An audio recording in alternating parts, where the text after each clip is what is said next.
Change management, digital transformations, business agility. Everybody's doing it, but many are failing at it.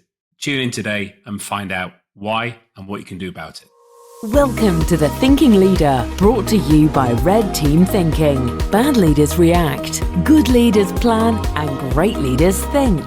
Each week, you'll get new ideas and insights from business executives, military experts, and innovative thought leaders to help you lead more effectively and better navigate your complex world. Now, here are your hosts, best-selling business author and top-rated leadership speaker, Bryce Hoffman, and former RAF Wing Commander and business agility coach, Marcus Dimbleby. Welcome to episode 42 of the Thinking Leader podcast. This is going to be a most excellent episode. Shout out to all the Hitchhiker Guide fans out there. Is this what we're talking about this week, Bryce? Seriously? No, this is Seriously? not what we're talking about. I had to. Of course you did. Of course you did. All right. Had to be done. No, I have something very serious to talk about. Come on then, hit me.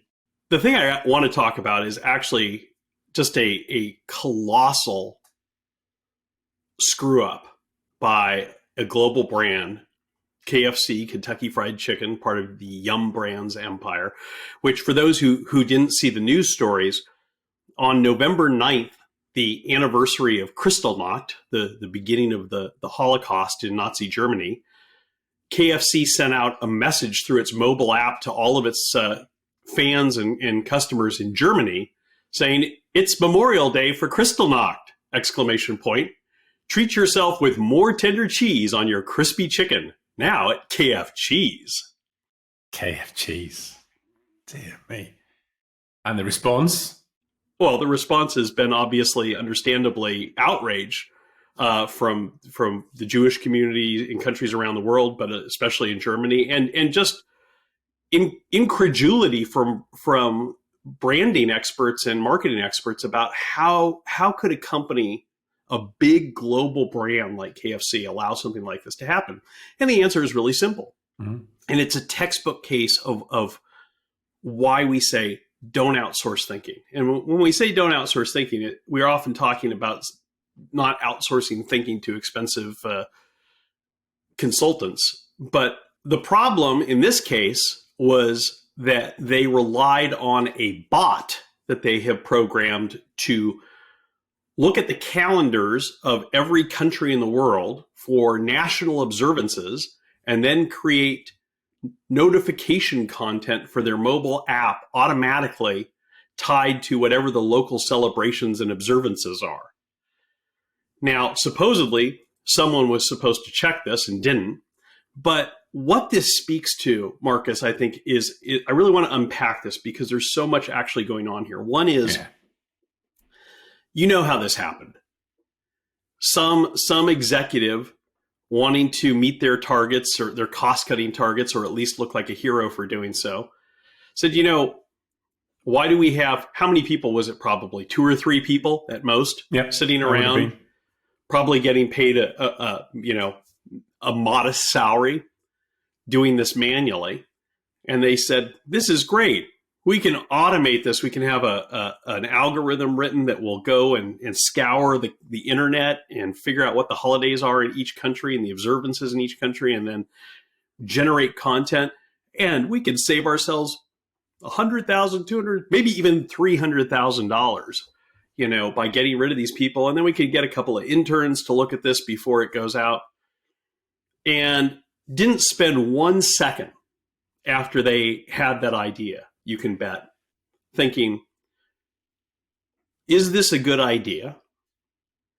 What could be the unintended consequences of this idea? And if this fails, how would it fail? Yeah. Because I think it would probably take anyone with a reasonable amount of intelligence, maybe 10 seconds, to have figured out, well, the way this fails is the computer latches onto some inappropriate date, like, say, the beginning of the Holocaust, and then generates some incredibly offensive content to tie to that, and it gets out before it's checked, and we destroy probably tens or if not hundreds of millions of dollars of brand equity. It's madness, isn't it? I mean, what next? Bargain buckets for Ramadan? I mean, this is the danger of outsourcing thinking to, these machines, these quick win systems that people believe they are, but they're not, because while we have automations, while we have bots, and every time someone says bot, I get a shiver. I've never yet met a bot that does what it says it's supposed to do. But you've got to have a human in the system at some point. Right. You can't just hand off these things. The whole algorithm needs to be written. The automation needs to be programmed. If you just randomly allow these things to go off and do what they do, then these errors are going to surface, and often with explosive outcomes like we've seen. It's hugely embarrassing. It's hugely insensitive, and it's totally unacceptable because, as you said, 10 seconds of thought by anyone with half a brain cell could have gone, what if these things surface and we end up offering the wrong thing to the wrong people on the wrong day? It's not rocket science. Right.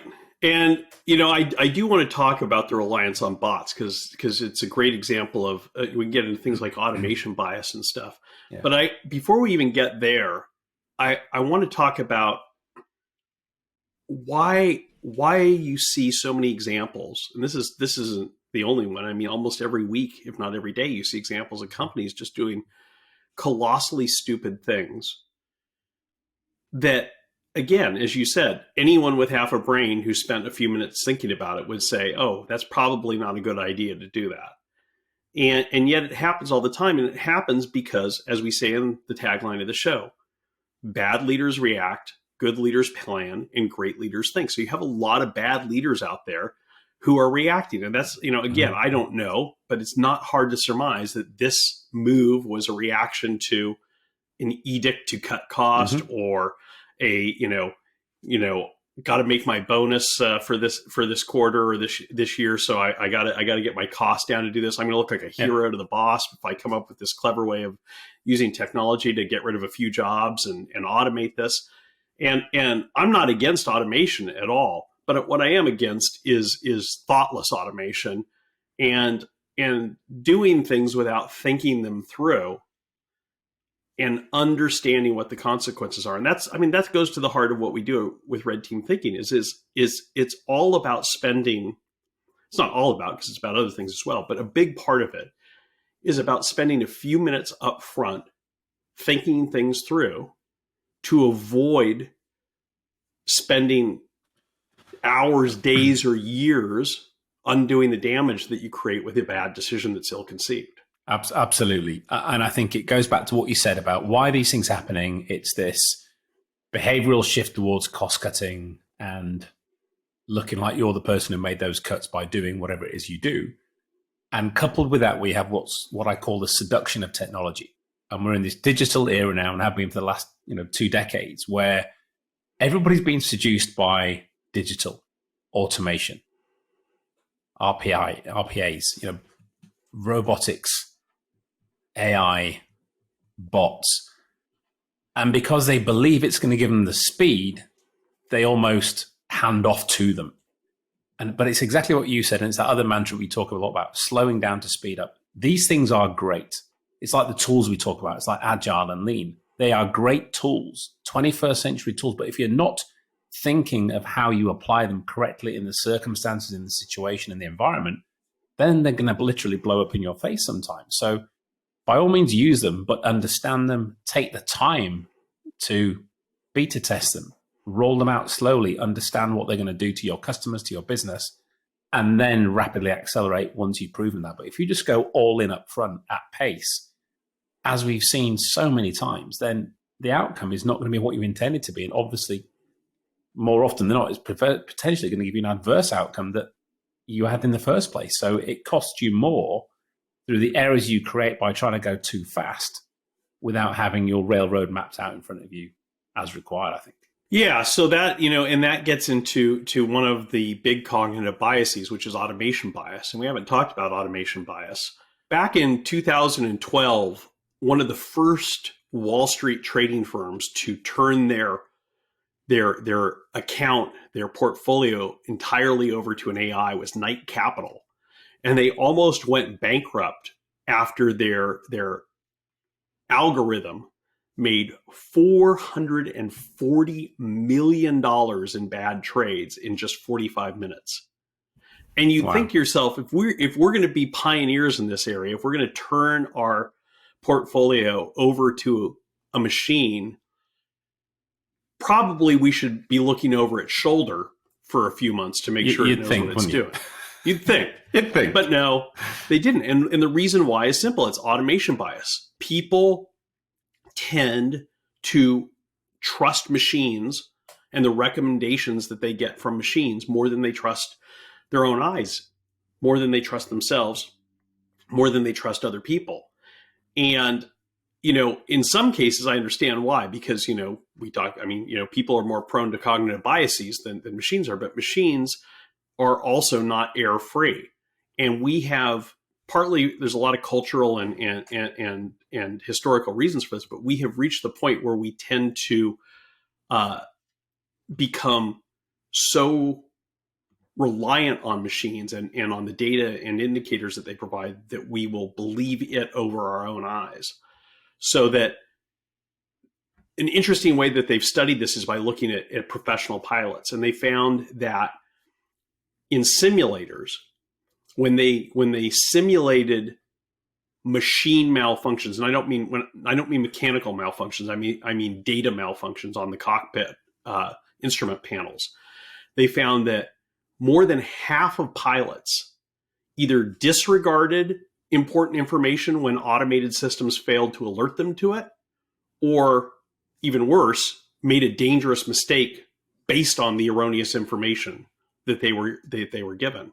And we've seen that happen not just in simulators, but unfortunately, tragically, in the real world too, right? Yeah, absolutely. Yeah, I remember there was an Air France crash, I think it was coming out of Rio back in late 2000s. And it crashed into the Atlantic, if you remember. And everyone's like, absolutely unheard of. And I think when they got the voice recorder out, the aircraft was in a stall position. And the autopilot was telling them, stall, stall, stall. And because the pilots and engineer convinced themselves it couldn't be doing that, they ignored it.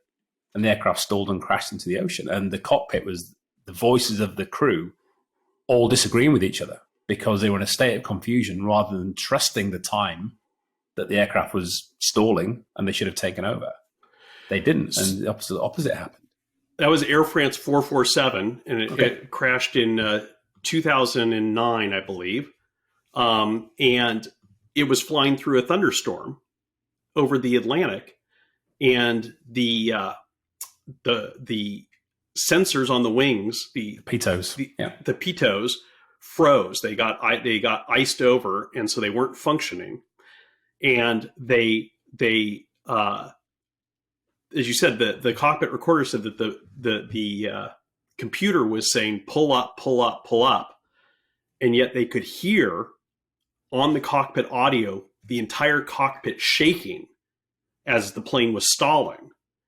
And the point that the investigators made was that a Cessna pilot on their second solo flight should know that if the plane's bucking like that, it means that you're stalling, and the worst thing in the world you could do is pull up. And yet they did, because the machine told them to pull up, and hundreds of people died because of that. And that's not the only one. I mean, there's been several plane crashes that are attributed to automation bias, and not just recently. I mean, going back to one of the first ones was Eastern Airlines 401 in 1972. Where they got faulty indicators too, and that led to a crash. There's been several since then. And it's, this is a dangerous tendency for us to not check what we get from machines. And I know that when I was researching my book, Red Teaming, and I was looking into some of these studies that the FAA and NASA had conducted into why pilots do this, they found that there was a series of experiments they did where there was a indicator light that came on in the simulator showing that they had an engine failure. And on whatever the plane that they were using for these experiments, in addition to the idiot lights that just come on and say you have an engine failure, you can look at the engine operational metrics. You could see the RPMs and stuff like this. If they had looked at the gauges, it was clear the engines were working fine. But in over half the cases, they assumed they had an engine failure because the light was blinking saying they had an engine failure. This goes exactly, I think, to where we are today. You talk about, the pilots who don't fall foul of this are the old pilots, the ex-Vietnam pilots, the Sullys of the world. If Sully had have listened to what his automation was telling him, he wouldn't have landed safely on the Hudson. Right. He'd have crashed and killed everyone on board. But I think today, and we see it, just think of it every day. When I was a kid, I remember used to going out with a family. We'd plan the trip. We had these big AA, Automobile Association atlases in the car, road maps, and it'd be great to sit through. And I used to learn so much. And then we had the TomTom navigation that came in. So people stopped using navigation. And now we have your iPhone, your Google Maps or whatever. Right. Turn that off. People become lost. They're not able to navigate just north. Even America, the north, south, east, west grid system is so easy. People lose their minds when their phones go off and they can't have a signal. Give them a map, they wouldn't know which way to turn it up. And if you start to see that in the automation world, the over-reliance on that, how many Teslas have crashed with idiots setting autopilot and thinking the car is now able to drive itself safely? And then there's a fatal accident, which we saw with the Tesla S. And I think it's this laziness that we've moved into of relying on this. And even when all your instruments are telling you everything's fine and something tells you it's wrong, you go with the automation. Whether it's telling you false or truth, it doesn't matter. You end up making the wrong decision because you don't have those cognitive skills, because you're not thinking, you're allowing something else to be outsourced to do the thinking for you. You're outsourcing your thinking, in this case, to a machine. Yeah, to your car, iPhone. And obviously, these examples of planes crashing, cars crashing are tragic, but I also want to talk about how this impacts business decisions that may not be life or death, but certainly can cost a lot of money and be career-ending for people. Let's take a short break. When we come back, we'll talk about automation bias in business. In today's complex world, organizations need to focus on innovation, adaptive leadership, and people engagement. And to do that, they need to enable psychological safety and build trust. And in doing so, that encourages diversity of thought and allows you to engage critical thinking. But how do you do all that? That's why we created the Red Team Thinking Bootcamp, a workshop that teaches you about the mindset required, along with some tools and techniques that you can start using right away. So, December the 13th is the next session. Go to redteamthinking.com, click on training, and hopefully we'll see you then. Welcome back. So we were talking about this horrible debacle of Kentucky Fried Chicken KFC's Crystal Knock post. And we started talking about how automation bias impacts aviation and self-driving cars and stuff. But I really want to come back and talk about how automation bias comes into play in business, because we're at a time where a lot of companies, not just Yum brands, are turning over important parts of their business to intelligent machines, AIs, algorithms, whatever you want to call it, whatever the case may be. And that's, that's understandable. That's not a bad thing inherently, because the way that I look at AI and machine learning is these are force multipliers. Mm-hmm. It's a demonstrable fact right now that there's not a human stock trader in the world that could do a better job picking stocks than the best stock picking AIs. But does that mean that we should simply turn all stock trading over to AIs and take people out of the loop? No. I mean, again, Knight Capital, $440 million loss in 45 minutes. The opportunity is to use AI in conjunction with human decision makers, to make human decision makers make better decisions, is what I see. Because even though one of the things that we talk about is that Adam Smith was wrong, and how his rational choice theory has been proven wrong by folks like Daniel Kahneman, Amos Tversky, and others, there is still an element of truth to what he said, which is that the better the information you have, the better decisions you can make. Doesn't mean you, where he was wrong was saying that you will make better decisions if you have no guarantees, better information. But AIs are incredibly valuable at sifting through information and coming up with relevant information and identifying patterns that humans can't see. But they still need to have the human decision maker, I think, involved to maximize their value and to prevent really stupid things from happening, like we've just been talking about. Yeah, they do. And I think one of the frustrations I've seen with it of late is in the financial services from the fraud aspect, where you now know that every time you're using your card, that there is some AI program reviewing what you're spending and then clamping down and denying it. I've lost count how the increase in the number of times my card's been blocked when I've been spending. And I've had to go through the usual. Then you get an automated service to speak to somebody, and then But how many times have you had your card stolen, though? It's not stolen, never. Right. See, I mean, it's exactly. I would argue that that's not a bad thing necessarily, because I would rather take a call for 30 seconds from American Express saying, is this really you buying this iPad, than have somebody, as happened to me a few years ago, steal my credit card information and go and try to buy an iPad themselves. And it's amazing to me how I was talking last time this happened to me, where I was actually buying an iPad, and they told me that when they called, that their algorithms flag, they know that one of the first things that thieves do when they steal a credit card is head to the nearest Apple store. Buy tech with it. But particularly Apple.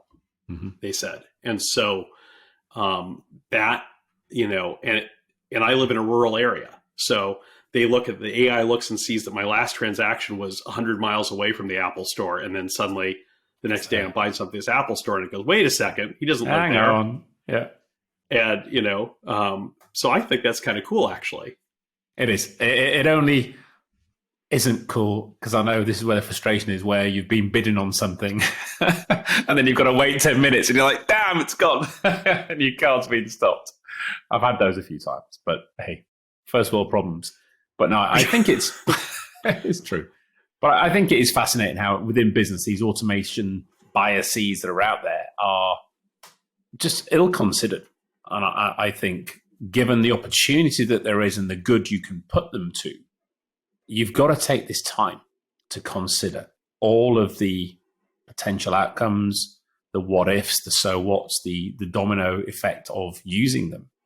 And that doesn't take a lot of time, but you just have to take some time to do that analysis, which again, where we see the errors, the post-mortem shows that time wasn't taken. And there was an assumption that this is an out of the box plug and play and off you go. And we often see that that's not the case. Well, it's like, here's the thing is you have two scenarios where automation of decision-making comes into play. And one is where you need to make a decision rapidly. Like the example, someone's presented a credit card at a retail shop, and, they're either going to you're either going to authorize the payment or you're not. You don't have time to have somebody review that's parameter driven. And that has to be parameter driven. Absolutely. Then there's the use of AIs to identify patterns and develop theses based on analyzing data. And that is not, in most cases, that's not something that requires an immediate decision. And so if I'm a decision maker and I'm lucky enough to have in my organization, access to that type of artificial intelligence that can provide me with marketplace data, that can provide me with customer data, that can model different scenarios for me, that's great. But I would want to make sure that that's one piece of information that I'm considering. It can't be the sole information channel. It can't be the sole data from. Right. It should inform my decision making, but I would want to still make sure that I'm understanding what it's saying, that my team's understanding what it's saying, and that it's the relevant information. And that's why, as when we teach our tool Assumptions Challenge, one of the questions that we use to interrogate assumptions is, is this based on an analogy or a historical precedent? And if the answer is yes, is that still relevant? Mm-hmm. Because a lot of times, machines, the old saying still holds true: garbage in, garbage out. And if a machine is basing its predictive models on outdated Mm-hmm. behaviors, on things that are no longer relevant, it could come up with the right answer at the wrong time. Correct. And what was that other saying? Is it to err is human, but to really screw things up takes a computer? I remember that. Because again, as you said, it can do the right thing at the wrong time. But I think it goes back to the seduction piece and the way our brains work. You talked about Kahneman. What we're seeing here is we're lazy. And therefore we are preferring to go with that. And because we're lazy, we know that the system one type thinking, that quick, intuitive thinking is kicking in. But as we also know, system one is normally highly error prone. And therefore, if we're being lazy and trusting one source, an automated source, and not validating that with other data or challenging it with a checks and balances type capability, and using other people to validate or question, then we're not applying system two thinking. We're not taking that moment of mindfulness to engage our brains, to look at things from a critical thinking aspect. And again, that doesn't take a long time. And by doing that, same as with the assumptions challenge, same as with many of these very rapid tools and techniques and mental cognitive processes that you can apply, it can just make you, as we talk about, stop, breathe, think. And just that moment of doing that allows that pause, consider, and then do we agree that's the right thing and make the decision? Or do we request more data? Or do we run the program again to get the second round? Does it come out the same as it did the first time? Absolutely. And that's great advice. Again, don't outsource thinking, even to machines. The second part of this, going back to the KFC situation, though, too, is before you get to the decision to automate a process, the decision to turn responsibility over of something over to an AI. And that's where, again, I think are some of our red team thinking tools, like I'm thinking in particular pre-mortem analysis. Yeah. You don't have to spend a lot of time doing a pre-mortem analysis if you're an executive at Yum Brands to look at this proposal to create a bot to scour calendars of every country in the world where we do business, find holidays and celebrations and commemorations, and generate social content automatically based on that. You don't need to spend a lot of time doing a pre-mortem to simply ask the question, if that plan fails, how could it fail? I mean, it's so simple. And yet nobody did that, clearly. Nobody did that. I know. And I've done 3 pre-mortems in the last month with clients and classes. And I love one of the feedbacks we just recently got. The storytelling method of why pre-mortem is important is uncomfortable but crucial. And that's the problem. People do not like to be uncomfortable. If you challenge someone and it makes them uncomfortable, they'll retort, they'll react. People, for me, you need to get comfortable with being uncomfortable in today's automated world and today's complex world. Because if you don't, then bad things are going to happen. It's crucial that you accept it's, and I think the problem is people don't think it's okay to feel like that. Right. If you're the person in the room who goes, hey, I'm not comfortable with this. This is making me feel a little bit icky, or the hairs on the back of my neck are standing up when you're talking about this. People think, well, if you say that, then you're going to be the black sheep in the corner and get dismissed. Where actually, those are the people, they're the dissenters again that Kahneman talks about, protect your dissenters. They're the people who are seeing something. And we saw this run in the pre-mortem class, the things that people were coming up with, having allowed themselves to be uncomfortable, was revelationary. Because the brain goes to a different place. And we've worked with Dr. Gary Klein. He talks about that, where when you move your cognitive loading into a different, darker area, different thoughts, different concepts will start to emerge. And if you do that as a group, then you're almost going to get the power to contradict anything that you may think may not happen or may happen due to whatever automation process you put in place. And this is an essential skill, what you're talking about. Huge. Getting comfortable with ambiguity. I saw an interview a couple of years ago with a special forces general in the United States. And he was talking to a journalist, and she was asking him about all the different geopolitical problems going on in the world. And, how does the U.S. military prepare for these? And his answer was, well, we have to learn to become comfortable with ambiguity. And, he said, we live in a VUCA world: volatility, uncertainty, complexity, and ambiguity. And the only way to navigate that world is to become comfortable with ambiguity.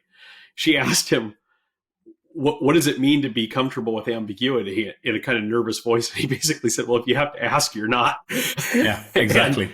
And the thing is, though, is that is true of militaries, but it's just as true for businesses now too. Absolutely. If you want to succeed in business, you have to get comfortable with ambiguity. You have to be willing to ask those uncomfortable questions. Yeah. And you have to cultivate that in yourself, because nobody likes to be in the position where people are challenging their wonderful idea.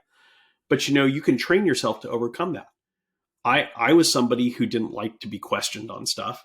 But as I learned about red teaming and started developing red team thinking, I got to the point where when I start to feel that tingly sense of like, I don't like this, somebody's pushing back on me here, I get a smile on my face, because like, ooh, now somebody's red teaming me. Let discourse begin. Yeah.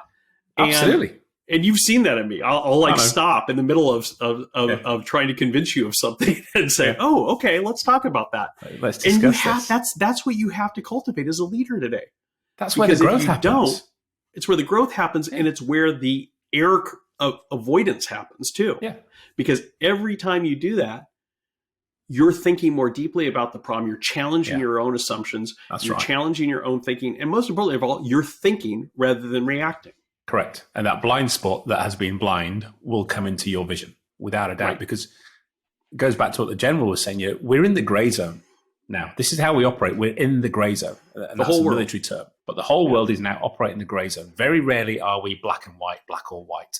We want to push ourselves to that clarity, but it's very hard to get there. And the way you get there is through the tools, techniques, the concepts of challenging and critical thinking. But sometimes you're not going to get there. You have to continually roll in the gray zone. And if you're there, get comfortable and allow your people around you to equally challenge you, to challenge yourself, to pause, to slow down, and just look at things from different perspectives, ask for different perspectives. And if you do that, yes, use the automation to bolster that, but not to drive what it is you're trying to achieve and where you're trying to go. Great advice. And once again, where do we end up? Don't outsource thinking. All you need to know, folks. Thanks for listening.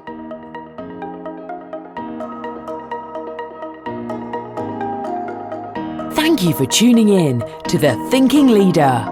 Check the show notes for more information about the topics covered in this episode. There, you'll also find a link to our free assessment. Click on it right now to find out if you are a red team thinker with a red team culture.